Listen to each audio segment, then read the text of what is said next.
নমস্কার, অগ্রগতি Anjana's kitchen and ব্লগে সকলকে জানাই স্বাগত। আজকে আমি তৈরি করেছিলাম মিষ্টি কুমড়োর ডাঁটা দিয়ে ডাঁটা পোস্তের রেসিপি। এই রেসিপিটি শুরু করার আগে বলে নিই, এই রেসিপিটি আমাকে আমার শ্বশুরমশাই হাতে ধরে শিখিয়েছিলেন। দেখুন, আজকে বাজার থেকে এই ধরনের সবজি নিয়ে এসেছিল। ঘ্যাটকোল, মিষ্টি কুমড়োর ডাঁটা, মিষ্টি কুমড়ো, কাঁকরোল, আরও অনেক সবজি ছিল। তার মধ্যে আমি আজকে তৈরি করেছিলাম মিষ্টি কুমড়োর ডাঁটা পোস্ত চচ্চড়ি। বাজার থেকে 2 আঁটি মিষ্টি কুমড়োর ডাঁটি নিয়ে আসা হয়েছিল।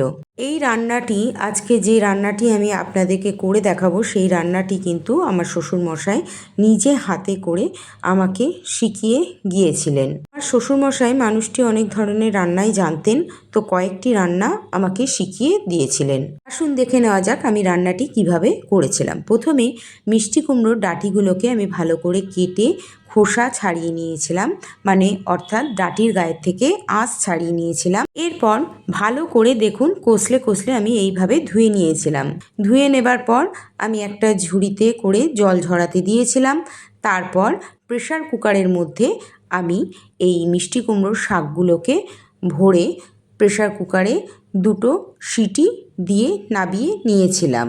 মশলার জন্য আমি এখানে নিয়ে নিয়েছিলাম পরিমাণ মতন সর্ষে ও পরিমাণ মতন পোস্ত, 2টো কাঁচা লঙ্কা। এগুলো একসাথে আমি বেটে নিয়েছিলাম।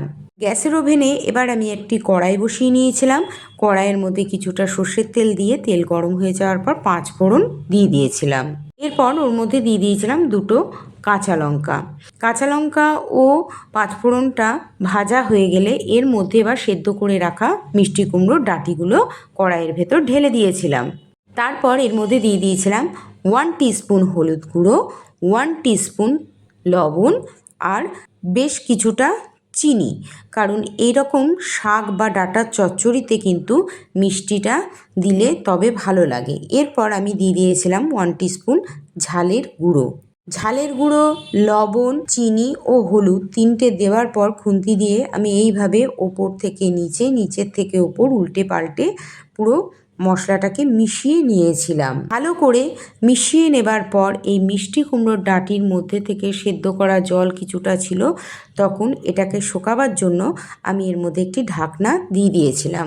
ঢাকনাটাকে খুলে নেওয়ার পরেও কিন্তু এর ভেতরে বেশ খানিকটা জল ছিল। এই পর্যায়ে আমি দিয়ে দিয়েছিলাম যে আমার বেটে রাখা সর্ষে এবং পোস্ত, কাঁচা লঙ্কা একসঙ্গে বেটে নিয়েছিলাম, সেটিকে অল্প সামান্য পরিমাণে জল দিয়ে গুলে নিয়েছিলাম। দেখুন, আমি এইভাবে পুরো বাটনাটাকে গুলে নিয়েছিলাম। সর্ষে এবং পোস্তটাকে একসঙ্গে বেটে নিয়েছিলাম ঠিকই, কিন্তু আমি কোনো রকমভাবে এই বাটনাটাকে ডাইরেক্ট তরকারির মধ্যে দিই না, কারণ সর্ষের ভেতরে কিন্তু খোসা থাকে, আর এই খোসার জন্যে অনেক সময় তরকারি টেস্ট কিন্তু তেতোতে পরিণত হয়ে যায়। সেই জন্য সব সময় আমি শুধু সর্ষে বাটা অথবা আজকের রান্নায় যেমন সর্ষে পোস্ত বাটা আমি দিয়েছিলাম, সেইটাকে কিন্তু আমি জল দিয়ে গুলে নিয়েছিলাম।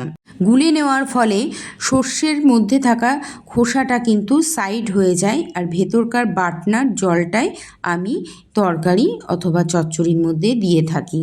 এতে তরকারির টেস্ট তেতো হয় না বা গ্যাস অম্বলেরও সমস্যা হয় না মানুষের। এবার আমি জলটাকে ঢেলে দিয়ে বেশ শুকিয়ে এসছে, এই পর্যায়ে আমি দিয়ে দিয়েছিলাম এর মধ্যে খানিকটা কাঁচা সর্ষের তেল। কিছু কিছু রান্নার মধ্যে দিলে রান্নার টেস্টটাকে কিন্তু একটু অন্যরকম মাত্রায় বাড়িয়ে তোলে। এই জন্য মাছের ঝাল অথবা ডাঁটা চচ্চড়ি বা লাবড়াতে কাঁচা সর্ষের তেল ছড়িয়ে দিলে সেই রান্না কিন্তু স্বাদে অতুলনীয় হয়ে ওঠে। যাই হোক, এবার দেখুন আমার মশলা বাটার জলটাও কিন্তু পুরোপুরি শুকিয়ে এসেছিল। এই পর্যায়ে আমি বেশ খানিকক্ষণ ধরে খুন্তি দিয়ে নেড়ে চেড়ে একেবারে শুকিয়ে গেলে আমি এই ডাঁটা পোস্তর চচ্চড়িটাকে নামিয়ে নিয়েছিলাম। তো তৈরি হয়ে গেল আমার সম্পূর্ণ নিরামিষ পদ্ধতিতে মিষ্টি কুমড়োর ডাঁটা পোস্ত রেসিপিটি। একটি সাবেকি রান্না। আপনাদের কীরকম লাগলো অবশ্যই জানাবেন। আর আমার চ্যানেলের এরকম নতুনত্ব বা সাবেকি রান্না দেখতে হলে আমার চ্যানেলটিকে সাবস্ক্রাইব, লাইক, কমেন্ট, শেয়ার করে পাশে থাকার অনুরোধ রইল।